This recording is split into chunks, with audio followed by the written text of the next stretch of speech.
Assalamualaikum warahmatullahi wabarakatuh.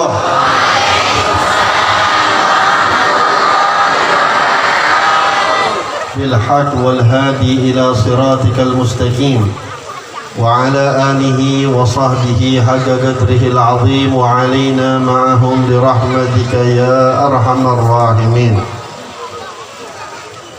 Yang kita sama-sama hormati, kita muliakan, kita agungkan ulama kita bersama, guru kita bersama Abu Raja, begitu juga seluruh para alim ulama, Abu, Abi, ketunggu yang hadir, begitu juga yang kami hormati seluruh jajaran tokoh masyarakat.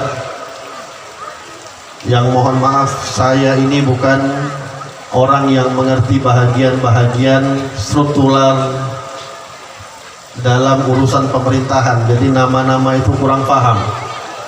Daripada salah sebut, lebih bagus jangan disebut. Tadi disebut oleh saudara kita Tengku Nazar Usman ya, yang memberikan kata sambutan Pak Camat, tapi disebut Pak Bupati. Mungkin ini doa secara tidak secara langsung. Insya Allah mau jadi bupati apa presiden langsung Pak Camat? Kalau modelnya Pak Camat yang begini-begini, yang senantiasa mau dukung acara-acara kebesaran-kebesaran semisal ini, nggak apa-apa, kita doakan insya Allah langgeng terus di dalam pemerintahan. Tapi kalau misalnya udah menjabat justru malah menyulitkan, kalau acara-acara keagamaan disulitkan, konser-konser dipermudah, ini mudah-mudahan insya Allah turun saja jabatannya. Tapi Pak Camat kita enggak. Pak Camat kita insya Allah mudah-mudahan Allah kasih istiqomah, Allah kasih kekuatan untuk beliau dan seluruh juga ya, seluruh tokoh-tokoh masyarakat. Tadi mendengar kita ada Bapak Kapolsek dan Ramil dan segala macamnya. Mudah-mudahan insya Allah ya, ini menunjukkan bahwasanya para umarok kita juga cinta dengan Nabi Muhammad SAW. Para umarok kita juga cinta duduk dengan para ulama insya Allah. Sebagaimana tadi dikatakan oleh Tengku Nazar, bahwasanya kalau ulama sudah dengan umarok sudah bersatu, insya Allah tempat kampung itu aman diberikan oleh Allah Subhanahu Wa Taala. Hadirin hadirat yang dirahmati oleh Allah Subhanahu Wa Taala, malam hari ini kita berkumpul memperingati peringatan 1 Muharram 1444 Hijriah. Yang sebenarnya malam hari ini kita sudah masuk kepada malam kedua. Malam tahun barunya tuh malam kemarin, tapi nggak menjadi masalah karena hakikatnya setiap hari kita harus mengenang hal-hal yang berkaitan dengan sejarah-sejarah agama Islam. Di dalam peringatan 1 Muharram tidak bisa kita melepaskan diri kita daripada satu peristiwa yang juga berkaitan dengan baginda Nabi Muhammad SAW. Makanya jangan heran kenapa kok peringatannya 1 Muharram tapi kok pakai qasidah, baca maulid, sholawatan. Karena memang peringatan malam hari ini nggak akan bisa lepas daripada kisahnya Rasulullah SAW.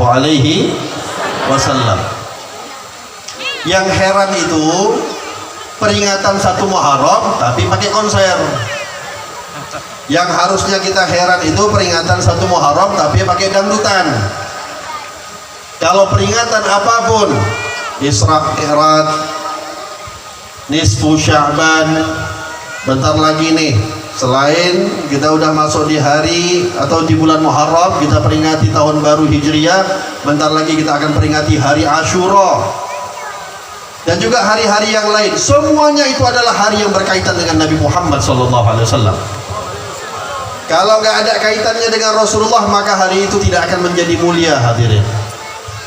Oleh sebab itu 1 Muharram ini diperingati nggak sama dengan cara kita memperingati 1 tahun baru 1 Januari, nggak sama. Orang kalau peringatan 1 Januari sibuk dengan maksiat, ya, mempersiapkan kembang-kembang api, mercon-mercon, petasan-petasan dilempar ke atas langit. Ditunggunya jam 00.00. Kakek-kakek udah tidur di rumah, jam 00.00 terkejut-kejut, bangun-bangun.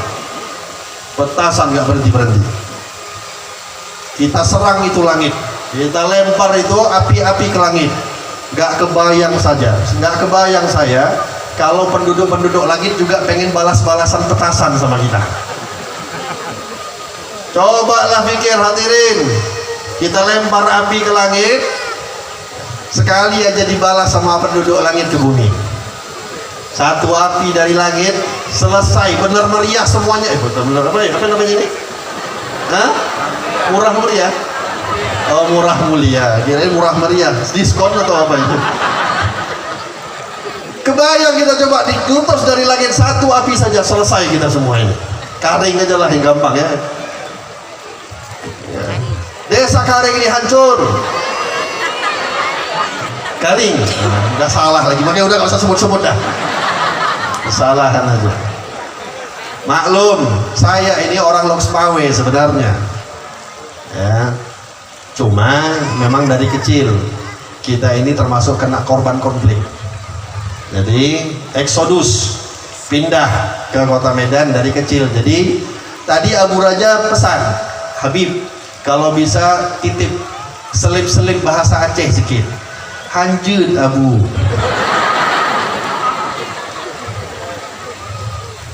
Takut saya, bahasa saya ini lucu sebenarnya. Kawan-kawan yang di belakang-belakang ini tahu, saya ini bahasa Aceh itu gak bisa di Aceh. Saya itu bisa berbahasa Aceh, ya ngomonglah sedikit-sedikit itu, bisanya di Yaman. Nah, aneh kan? Saya pun heran kok bisa begitu. Bisanya di Yaman, saya nggak bisa bahasa Aceh di Aceh.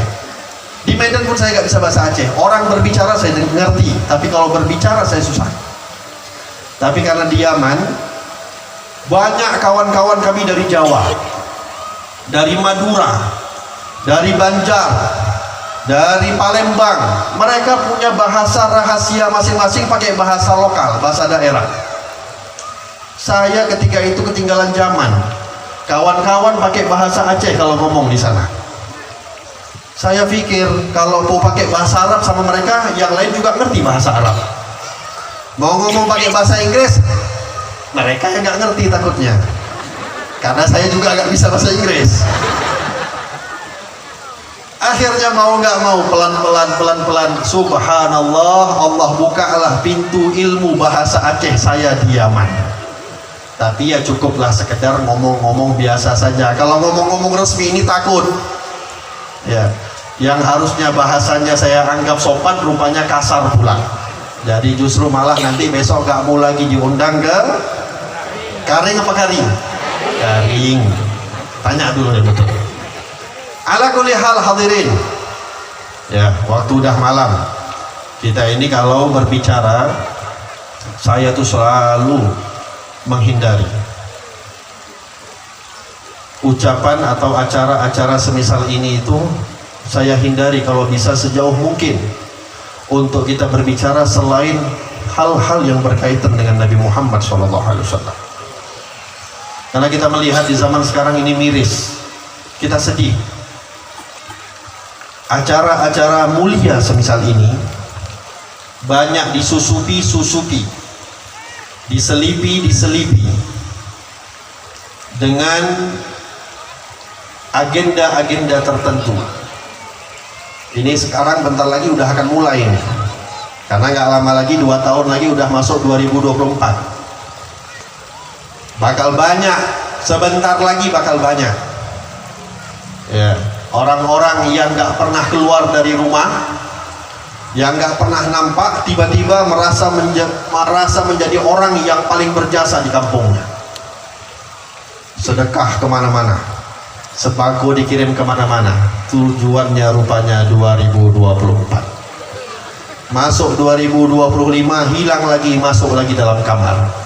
Kapan jumpa? 5 tahun kemudian. Makanya kalau yang begini-begini ada, ya, Kalau yang datangnya pas lagi mau ada maunya, maka jangan dipilih. Tapi saya salut dari Bapak Bupati yang sudah pensiun, sudah turun jabatannya, atau masih jadi bupati belum? Wakil bupati masih? Sudah enggak lagi. Kalau datang ketika menjadi wakil bupati, enggak heran. Tapi ketika sudah tidak menjabat, beliau mau hadir, itu orang Masya Allah. Mudah-mudahan terpilih lagi insya Allah. Kalau ada niat, kalau nggak ada niat nggak apa-apa. Kasih Pak Camat aja.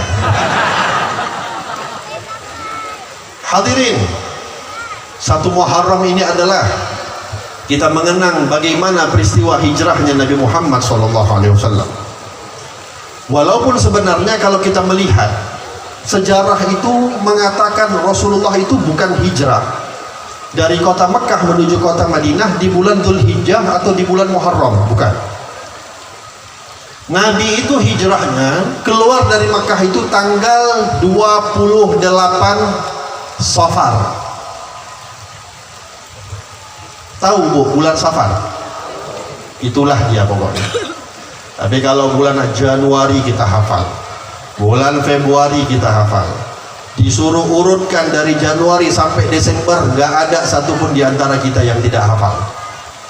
Coba kita urutkan, minta tolong sekarang. Ayo kita urutkan dalam hati-hati kita masing-masing. Dari bulan Muharram sampai bulan Dzulhijjah. Apa ya? Muharram, Safar, Jumadil Akhir, Sya'ban, Ramadan. Oh bukan, Masya Allah ibu-ibu kita ini. Ini ibu-ibu Yamaha selalu di depan.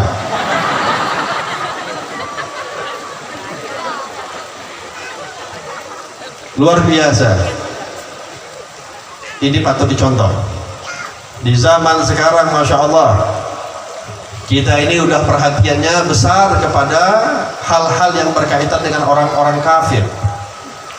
Tapi simbol-simbol Islam kita lupakan.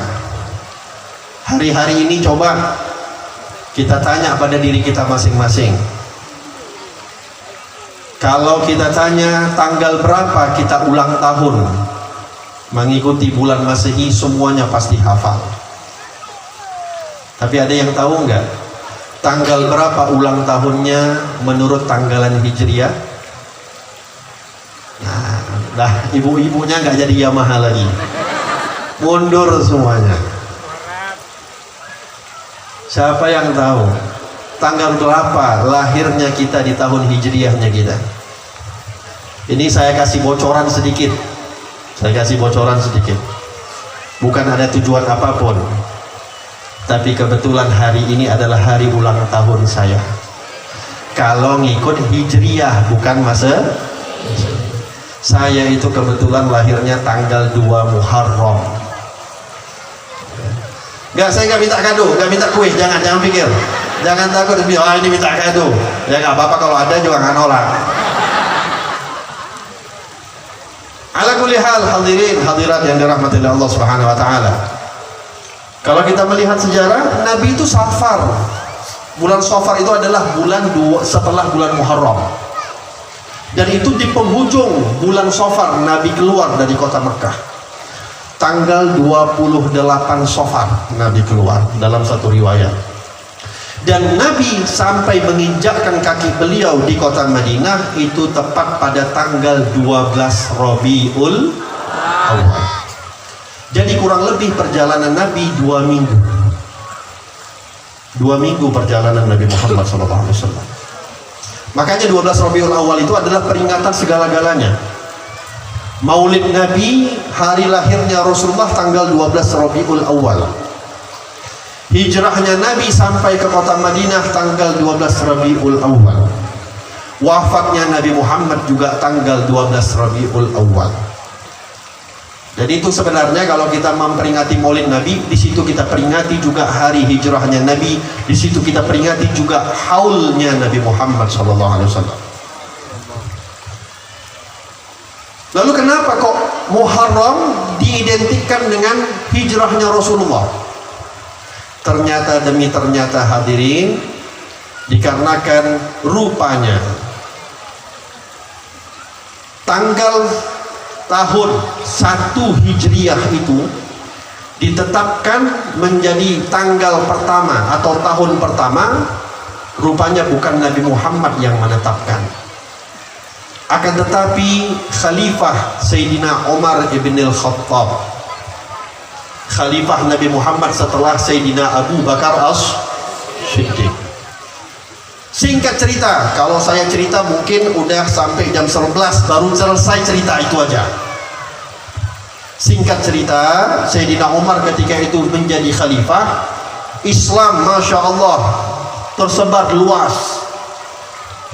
Irak masuk Islam, Persia jadi Islam, Syam jadi Islam, Baitul Maqdis jadi Islam, Mesir jadi Islam.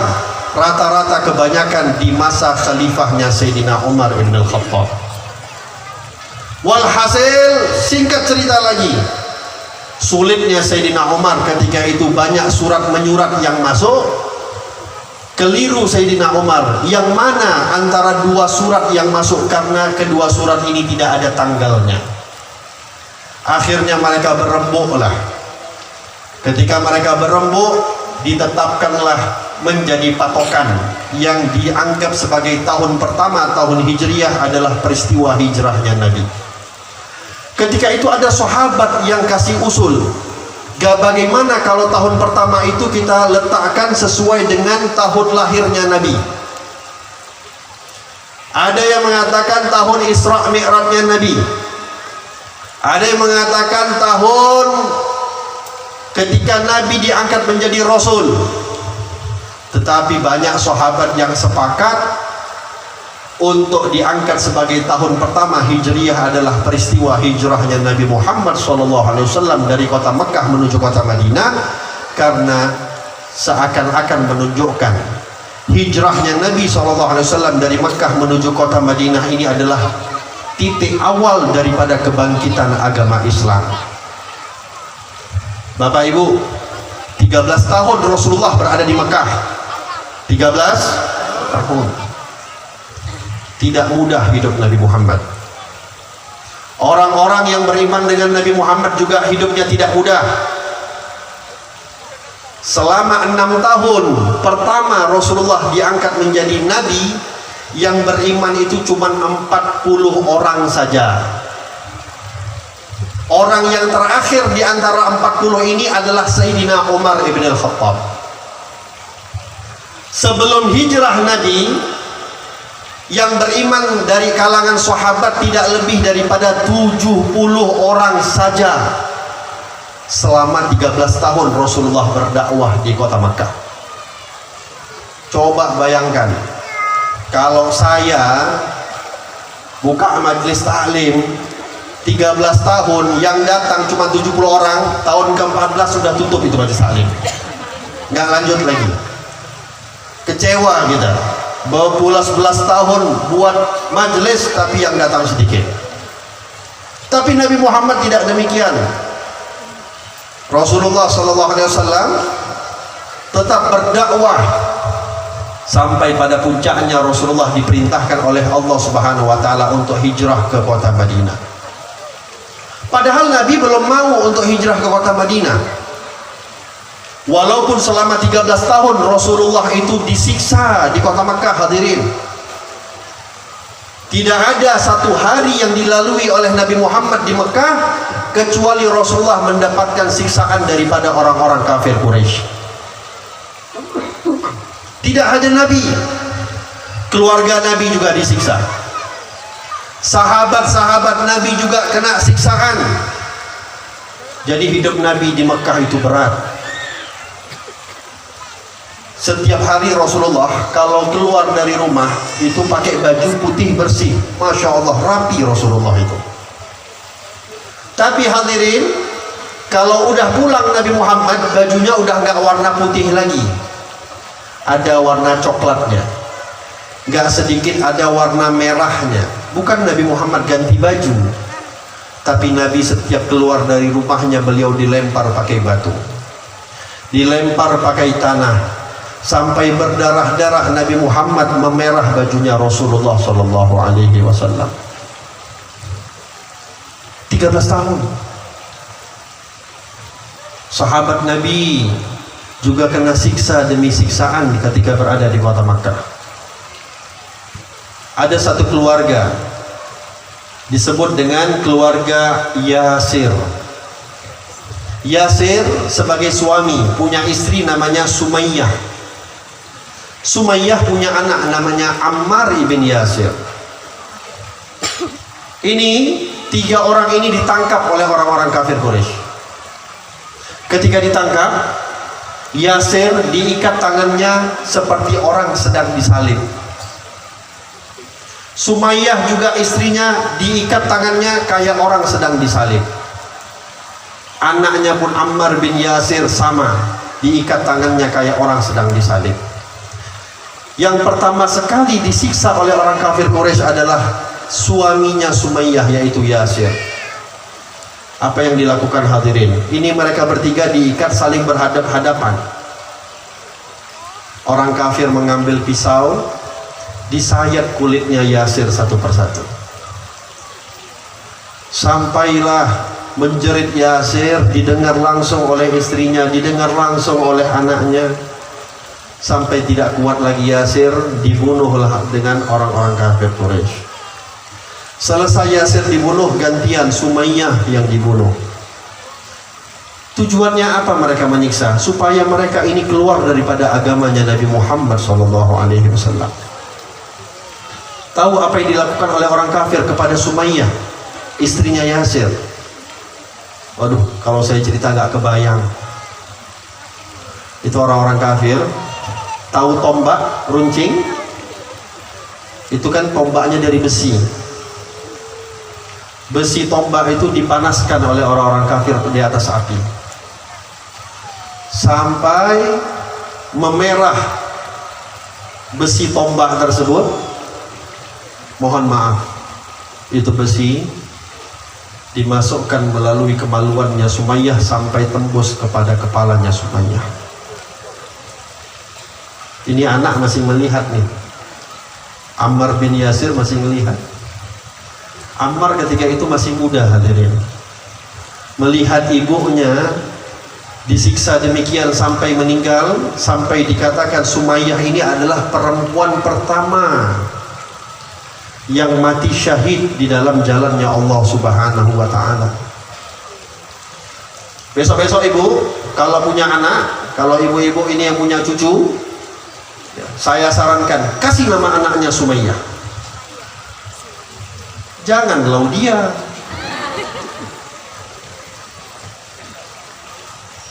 Isabella. Orang Aceh nama Isabella. Tanya dari mana? Karing. Karing betul kan? Salah juga. Itulah dia pokoknya. Nama nggak keren nama itu. Sumayyah keren. Khadijah keren. Fatimah keren, Zainab keren, Aisyah keren, Hafsah keren. Kasih nama-nama umat-umat Islam. Ini zaman sekarang Masya Allah. Di Aceh dapat juga nama siapa? Leonardo. Wis. Pemain bola? Enggak. Tukang jual pisang goreng. La ilaha illallah. Bangga kita dengan nama-nama muslimin karena mereka berjuang hadirin. Walhasil Sumayyah ini adalah syahidah pertama di kalangan umat Islam. Ammar bin Yasir ketika itu masih muda, mungkin tak sekuat ayah ibunya. Ketika itu dia dipaksa untuk mengatakan Latta, Manna, Uzza, Hubal, disebut oleh Ammar bin Yasir. Para sahabat ketika itu mendengar kabar tersebut. Setelah disebut Ammar bin Yasir, dilepaslah oleh orang-orang kafir.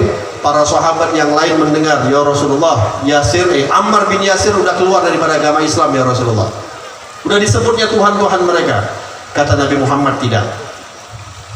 Ammar bin Yasir masih dalam keadaan Islam, dia beriman kepada Allah Subhanahu wa ta'ala. Bilal bin Rabah ditangkap. Apa yang dilakukan?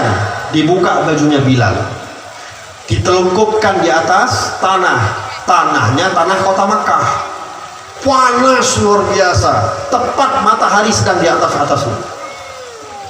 Apa yang dilakukan oleh orang kafir? Diambil batu besar diletakkan di atas tanahnya Bilal, di atas badannya Bilal. Cuman mengatakan untuk Bilal mengatakan ma'alatta manna uzza hubal. Tapi yang keluar daripada mulut Bilal cuman satu, ahadun ahad, ahadun ahad, Allahu ahad.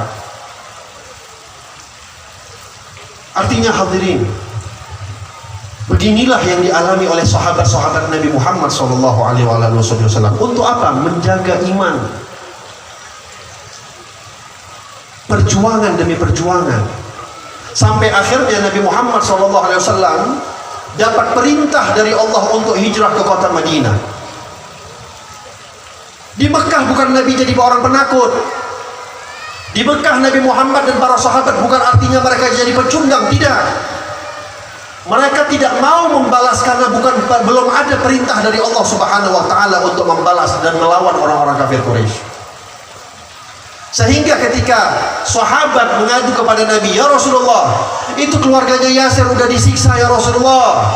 Sumayyah sampai mati dalam keadaan mengenaskan ya Rasulullah. Apa yang harus kita lakukan? Kita lawan ya Rasulullah.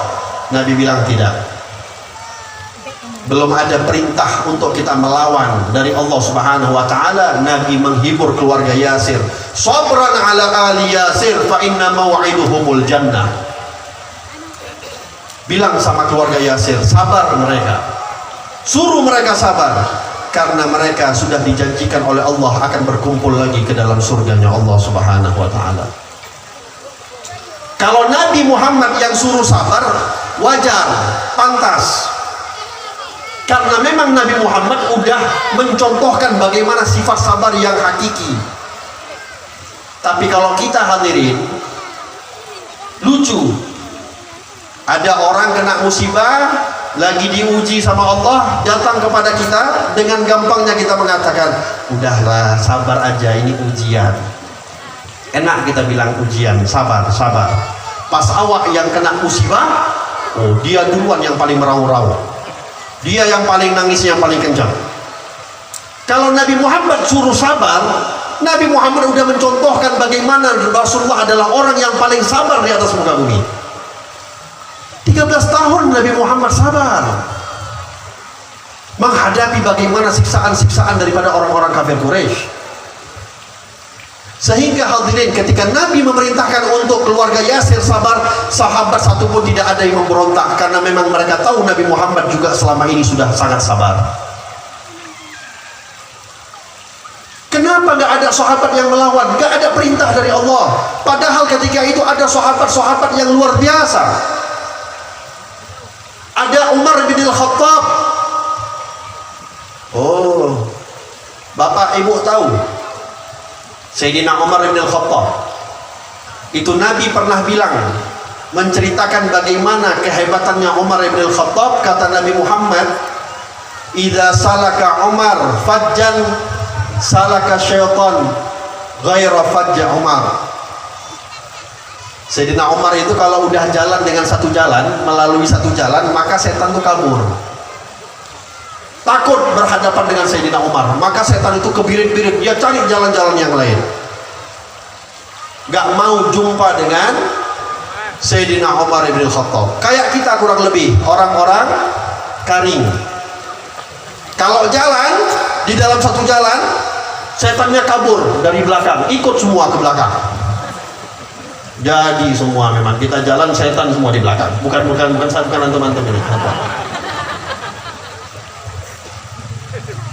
La ilaha illallah. Ada Sayyidina Hamzah bin Abdul Muttalib, paman Nabi. Orang-orang hebat. Tapi gak pernah kita dengar 13 tahun mereka melawan, hadirin. Karena memang belum ada perintah. Sampailah diperintahkan oleh Allah Subhanahu wa taala untuk hijrah ke kota Madinah. Mereka para sahabat satu persatu keluar dari kota Madinah, keluar daripada kota Madinah. Namun Nabi kita Nabi Muhammad SAW termasuk orang-orang yang terakhir yang ketika itu hijrah ke kota Madinah. Kenapa? Ada satu sebab, hadirin, yang Nabi SAW akhirnya menjadi orang-orang terakhir. Dikatakan di waktu itu Nabi Muhammad SAW ini adalah orang yang sangat amanah, sampai orang kafir itu memberi gelar Al-Amin, orang yang sangat amanah. Dulu orang-orang kafir memang dia benci sama Nabi, tapi bencinya mereka sama Nabi Muhammad, mereka tidak mendapati ada orang yang bisa lebih dipercaya di kota Makkah melebihi percaya mereka dengan Nabi Muhammad SAW. Sebenci-bencinya mereka dengan Nabi Muhammad, mereka punya harta, mereka punya uang, mereka titipnya sama Nabi Muhammad, hadirin. Kenapa? Kalau mereka tahu letak di rumahnya, mereka takut istrinya curi, mereka takut anaknya ambil. Sama anak istrinya mereka nggak percaya, mereka lebih percaya dengan Nabi Muhammad SAW. Oleh sebab itu, ketika Nabi mau hijrah, Nabi berpikir, ini harta orang mau dikembalikan terlebih dahulu.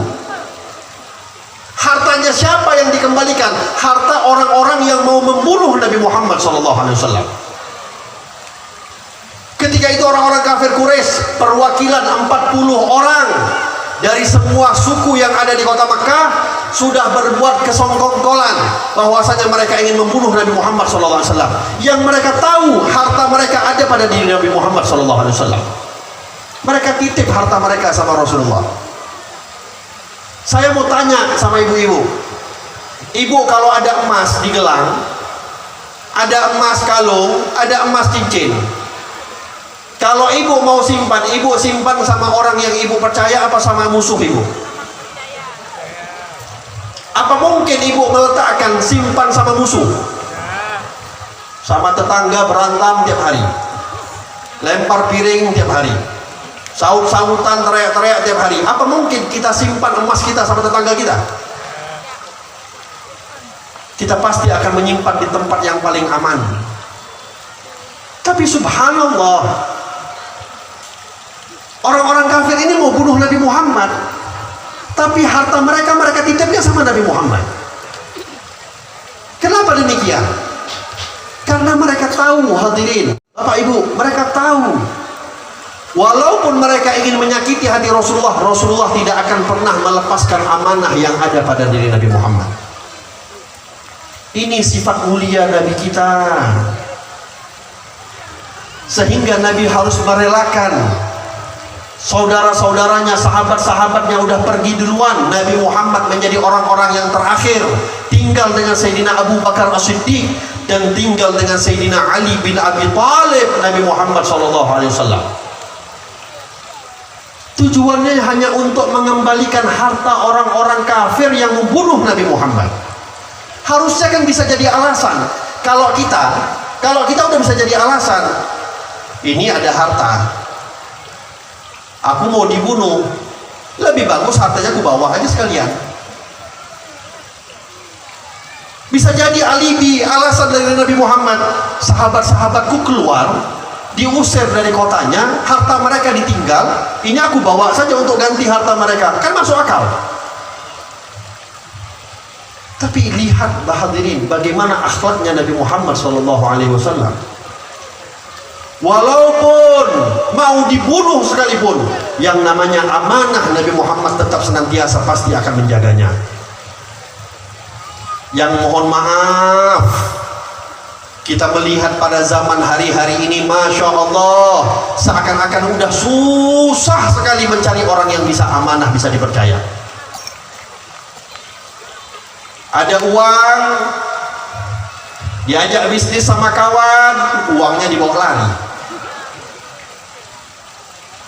Ada harta, ada tanah, diajak untuk sama-sama menanam tumbuhan, akhirnya hasil panennya dibawa lari.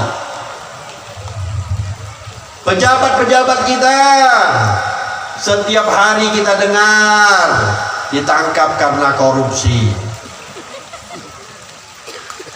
Susah nyari orang amanah pada hari-hari ini.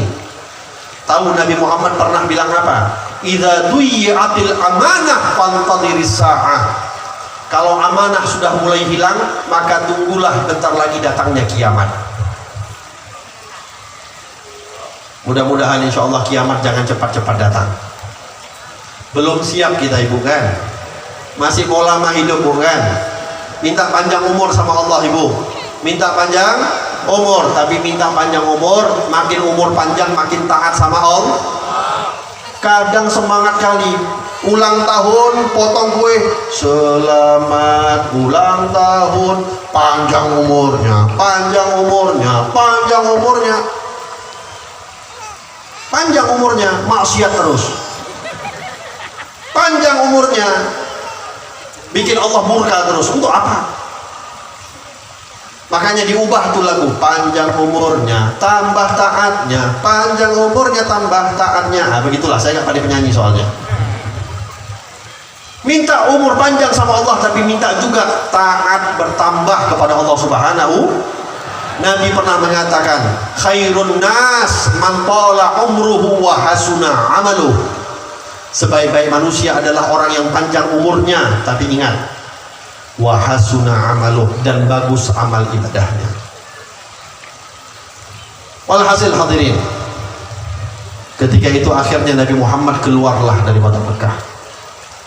Ketika keluar daripada kota Mekah, Nabi Muhammad sambil menangis balik lagi melihat gerbang kota Mekah. Rasulullah berkata, ya Mekah, innaki la ahabbul bilad ilayya, laula qaumaki akhrajuni lama kharajtu.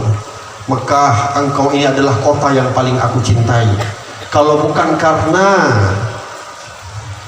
masyarakat yang ada pada di dalam negerimu itu mengusirku, maka aku nggak akan keluar daripada kota tersebut. Keluar Nabi Muhammad hadirin. Perjalanan dari Mekah ke Madinah itu harusnya nggak terlalu jauh, nggak sampai 2 minggu. Tapi Nabi Muhammad harus berelakan, berjuang, berjalan daripada jalan-jalan yang biasa nggak dilakukan oleh orang-orang kafir Quraisy. Sampai Nabi harus bersembunyi ke Gua Thur. Ke Gua Thur Nabi Muhammad. Saya alhamdulillah 2 kali pernah naik ke Gua Thur. Alhamdulillah naik 2 kali ke Gua Thur. Itu saya waktu naik ke Gua Thur, saya pilih jam 2 malam supaya nggak kena matahari, karena panas kota Mekah itu. Perjalanan naik ke atas 2,5 jam. Perjalanan turun 1,5 jam. Totalnya 4 jam naik Gua Thur. Gua Thur sekarang itu udah ada jalan setapaknya, enak kalau kita naik. Berbeda dengan jalannya Nabi Muhammad dulu. Saya bu, waktu naik pertama kali, jalanlah semangat sama kawan-kawan. Kebetulan waktu itu saya ingat yang berangkat sama saya kawan-kawan dari Aceh semua. Naik saya kali rame-rame naik sampai setengah, ampun saya udah gak kuat lagi, udah bengek. Padahal dulu badan saya nggak kayak gini, badanku dulu tak begini. Oh dulu saya nih atletis ya dulu, sekarang jangan ditengok lagi, badan masih ringan. Sampai di tengah,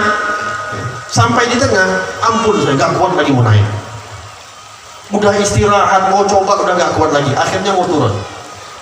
Baru beberapa langkah saya mau turun bu, tiba-tiba saya lihat ada satu orang wanita naik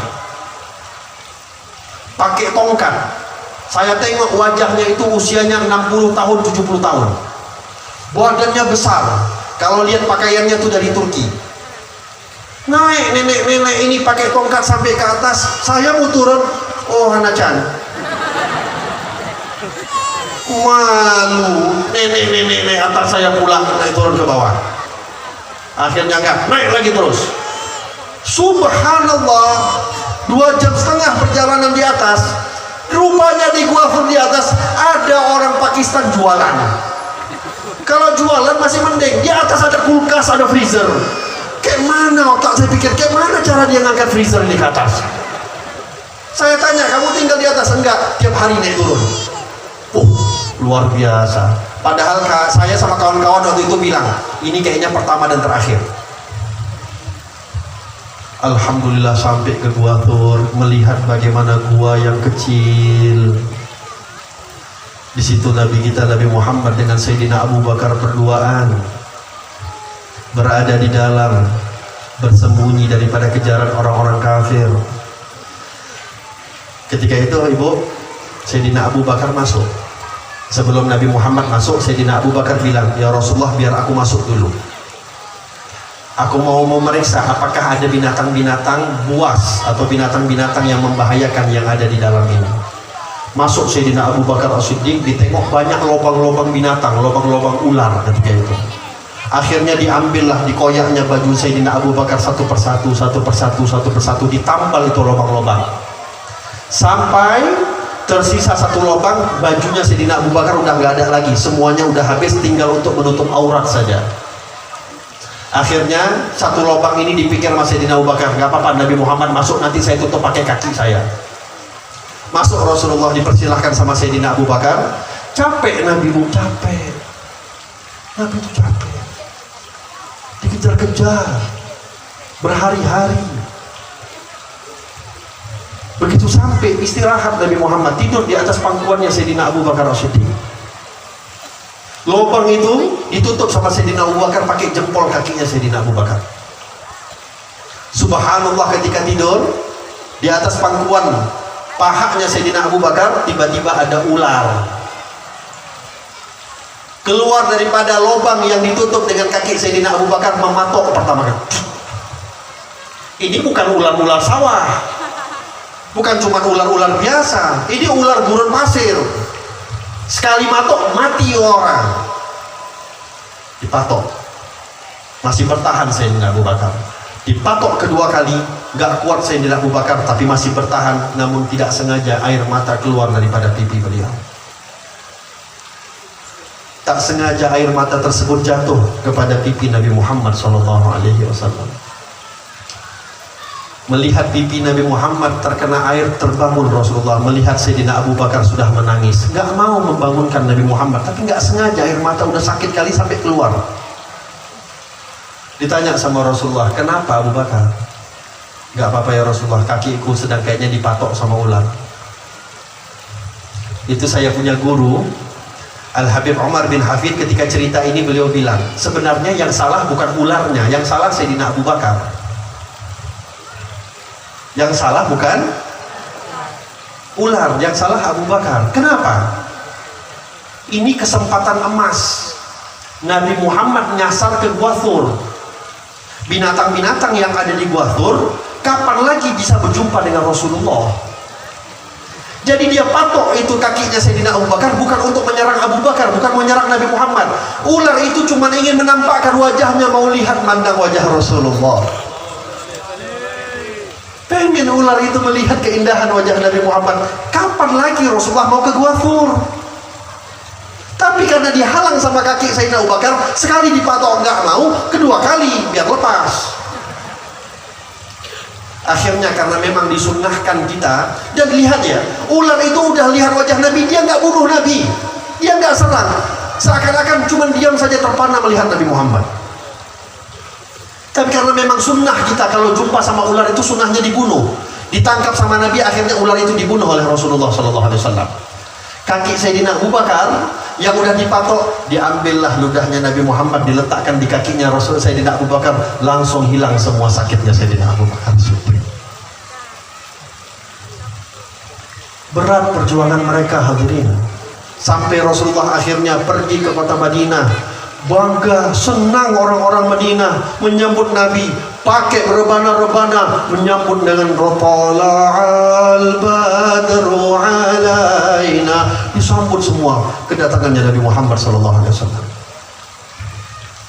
Jadi jangan kita menganggap seakan-akan hijrahnya Nabi itu kayak Nabi pindah rumah. Jangan seakan-akan kita menganggap hijrahnya Nabi itu kayak Nabi cuma pindah dinas dari kota ini ke kota itu, atau cuma pindah rumah sewa. Bukan.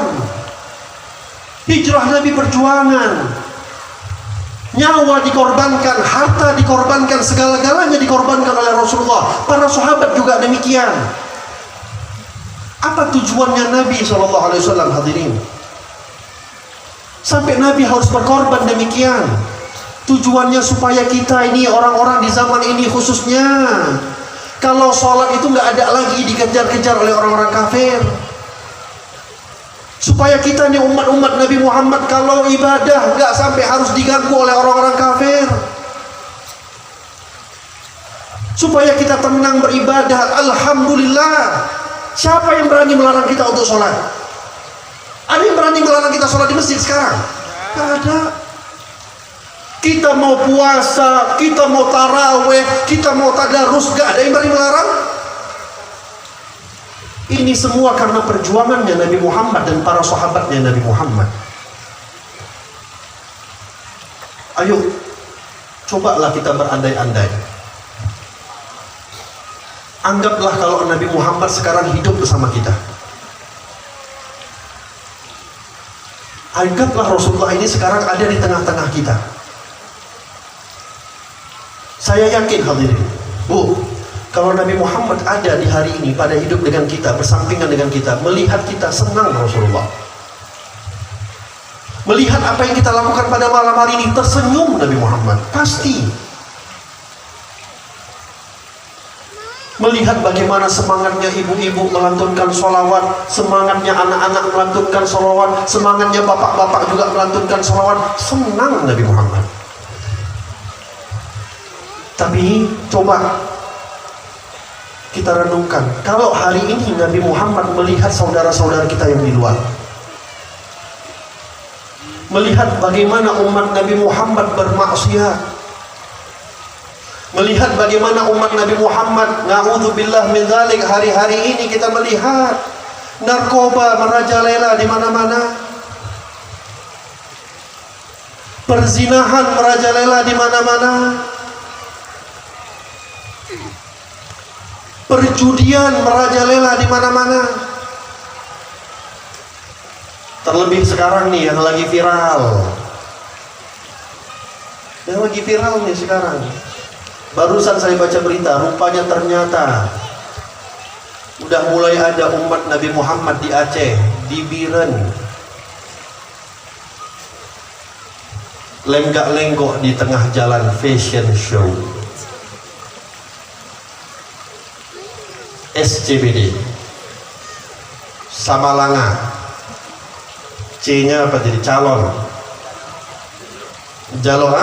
calon, B-nya Biren, D-nya Darul Aman.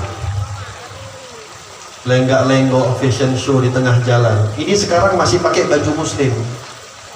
Tunggu bentar lagi, kalau nggak kejadian sebagaimana yang ada di Jakarta sana. Perempuan pakai baju laki-laki, laki-laki bergaya perempuan. Lenggak-lenggok di tengah jalan, tak ada lagi malu. Yang kalau kita tanya agama mereka, pasti mereka mengatakan kebanyakan mereka adalah agamanya Islam. Coba kita bayangkan, kalau Rasulullah hadir malam hari ini, Rasulullah tersenyum. Tapi coba tengok kalau Rasulullah keluar, melihat bagaimana keadaan umat muslimin di luar. Melihat bagaimana umat muslimin sekarang, Masya Allah, judi dihalal-halalkan dengan alasan game, dengan dalih sedekah. Judi dihalalkan. Beberapa kali saya katakan di mana-mana, Ibu, saya seumur hidup gak pernah saya melihat ada orang pakai sabu di masjid, gak pernah. Mungkin nyabu di luar, habis itu masuk ke masjid, ada mungkin. Tapi saya belum pernah masuk masjid dia pakai sabu, saya belum pernah lihat. Ataulah mungkin berganja di masjid, saya belum pernah lihat. Tapi saya sekarang hari-hari ini melihat, ada apa itu, ular? Oh, kirain ular. Mana tahu mau lihat ada siapanya di situ. Coba penasaran aja itu, jangan takut. Tapi hari-hari coba kita lihat, maaf ya, maaf. Berapa kali saya jumpai di masjid-masjid orang Islam megang handphone sambil mereng, tekan-tekan skater, berjudi di dalam masjid.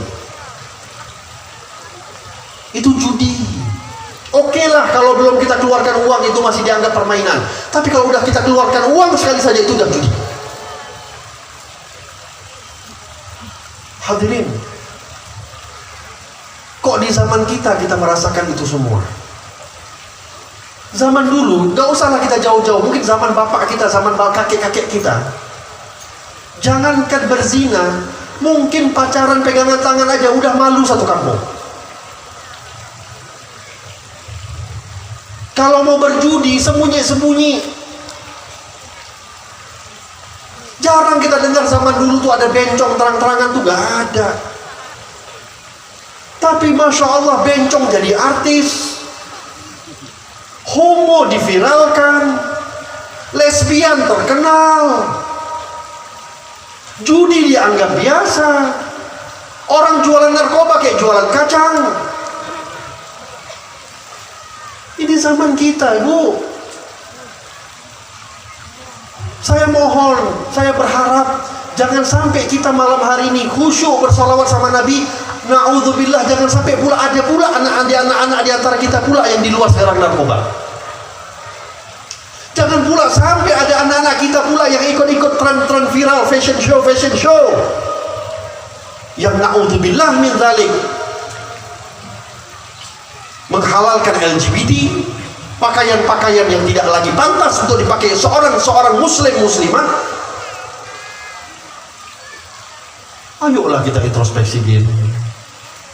Coba bayangkan Nabi Muhammad dan sahabat Nabi Muhammad berjuang mati-matian supaya hidup kita tenang. Ini yang kita balas kepada Rasulullah.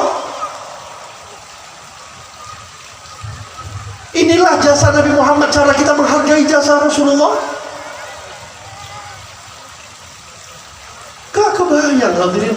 Jangankan Rasulullah, mungkin kakek kita melihat generasi sekarang aja udah nangis.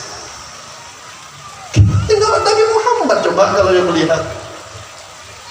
Bayangkan coba Rasulullah lagi berjalan, berhenti di tengah jalan, naik mobil Nabi Muhammad, di stop mobilnya karena itu ada orang lenggok-lenggok. Ditanya, siapa yang dia umat Nabi Muhammad?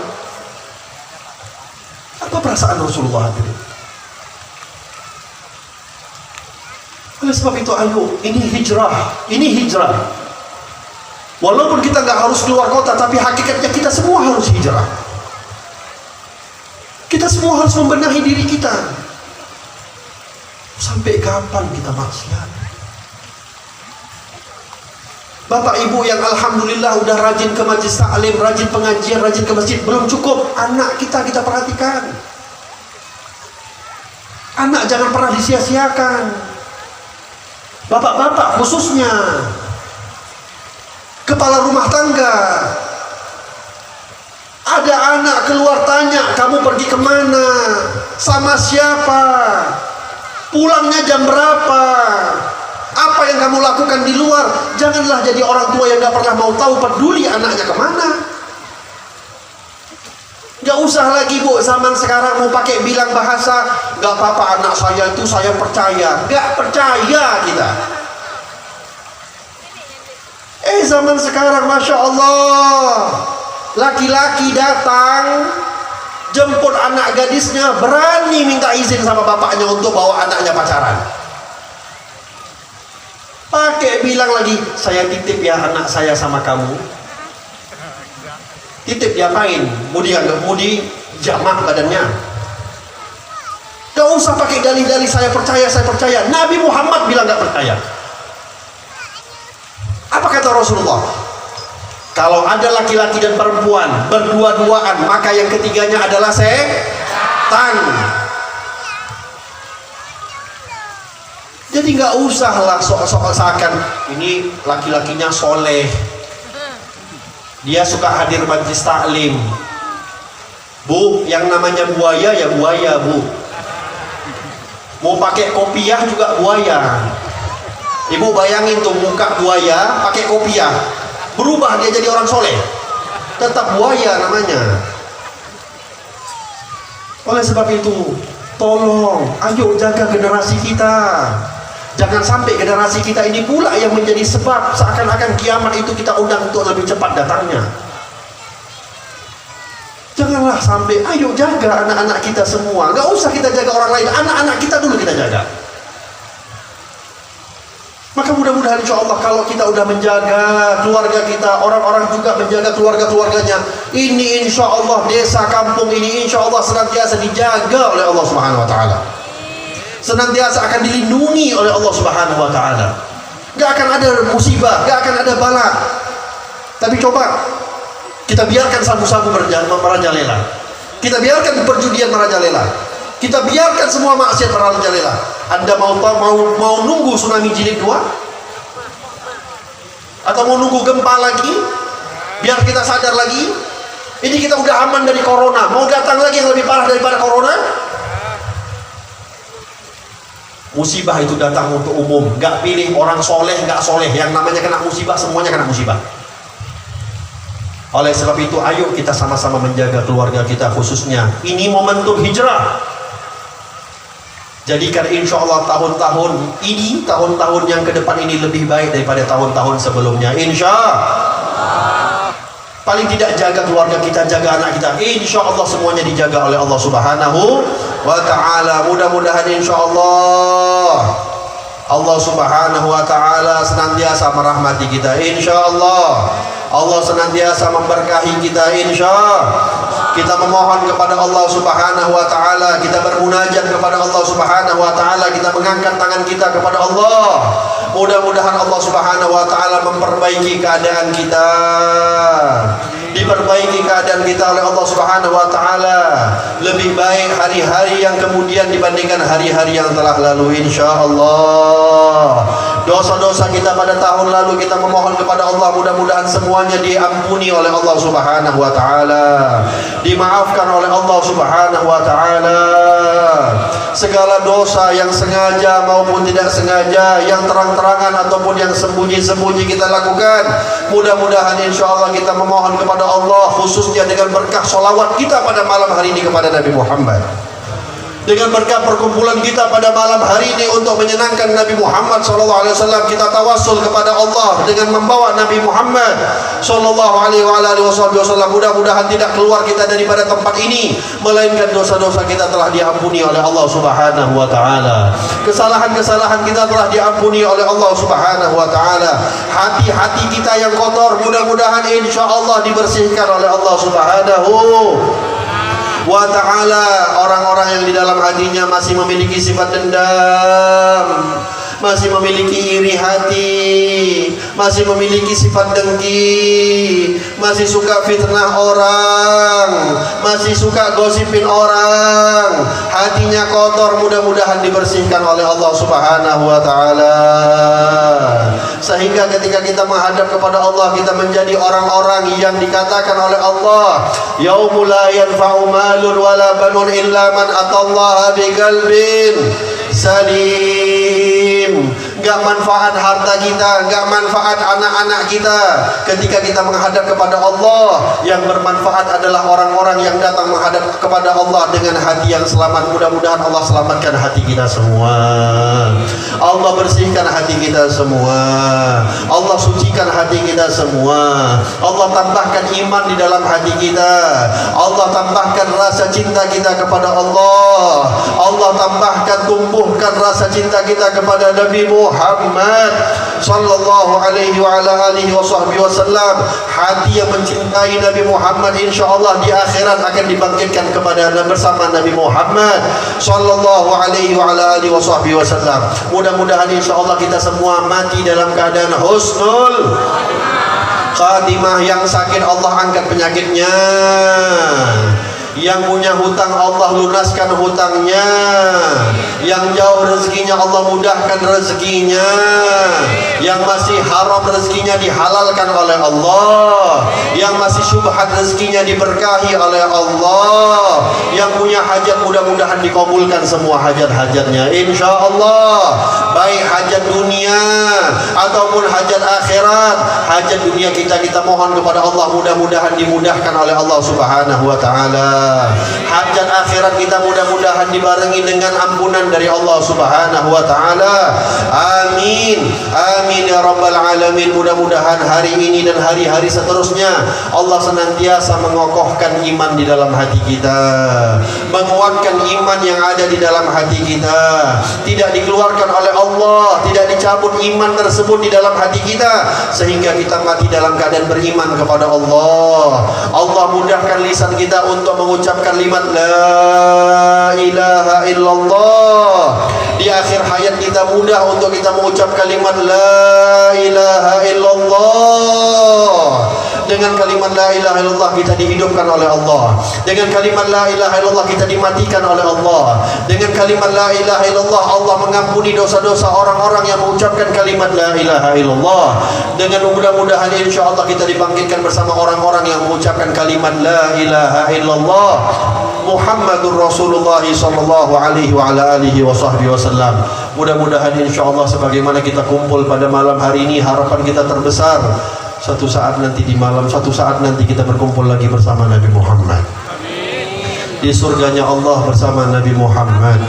Di akhirat nanti bersama Nabi Muhammad sallallahu alaihi wa ala alihi wa sahbihi wasallam. Amin ya rabbal alamin. Mudah-mudahan insyaallah semua kabul hajatnya. Allahumma ja'al hadha jama'ana jama'al marhuma wa tafarruqana min ba'dihi tafarruqan ma'suma wa la syakiyya wa la mahrumah bi rahmatika ya arhamar rahimin. Rabbana zalamna anfusana wa illam taghfir lana wa tarhamna lanakunanna minal khasirin. Allahumma arham ummata sayyidina Muhammad. Allahumma ihfaz ummata sayyidina Muhammad. Allahumma ansur ummata sayyidina Muhammad. Allahumma ighfir li ummati sayyidina Muhammad. Allahumma farij an ummati sayyidina Muhammad bihaqqi sayyidina Muhammad wa ala ali sayyidina Muhammad. Ij'alna min khiyari ummati sayyidina Muhammad. Ya Allah, jadikanlah kami semua orang-orang yang paling dibanggakan oleh Nabi Muhammad ya Allah. Jadikanlah kami semua menjadi umat-umat yang disenangi oleh Rasulullah.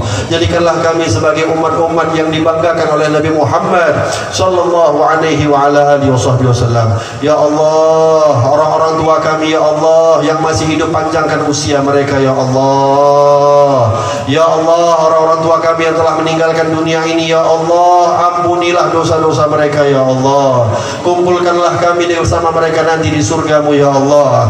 Ya Allah, jagalah mereka hari-hari ini, pada saat ini ya Allah, di alammu sebagaimana dulu mereka menjaga kami ya Allah di atas muka bumi ini ya Allah. Anak-anak kami yang kau lindungi ya Allah daripada segala maksiat. Anak-anak kami yang kau jauhkan ya Allah daripada segala hal-hal yang mendatangkan murka daripadamu ya Allah. Amin ya rabbal alamin. Rabbana atina fid dunya hasanah wa fil akhirati hasanah wa qina adzabannar. Ya Allah, jagalah para ulama kami ya Allah. Jagalah para habaib kami ya Allah. Jagalah abu-abu kami ya Allah. Jagalah tengku-tengku kami ya Allah. Ya Allah, jagalah para umara kami ya Allah. Berikan kekuatan untuk mereka ya Allah dengan mengemban amanah-amanah yang ada pada diri mereka ya Allah. Ya Allah, ya Allah, ya Allah, ya Rabbal alamin. Rabbana taqabbal minna innaka antas samiul alim wa tub alaina innaka antat tawwabur rahim. Wa sallallahu ala sayidina Muhammad wa ala alihi wa sahbihi wa sallam bi fadli subhana rabbika rabbil izzati amma yasifun wa salamun alal mursalin walhamdulillahi rabbil alamin.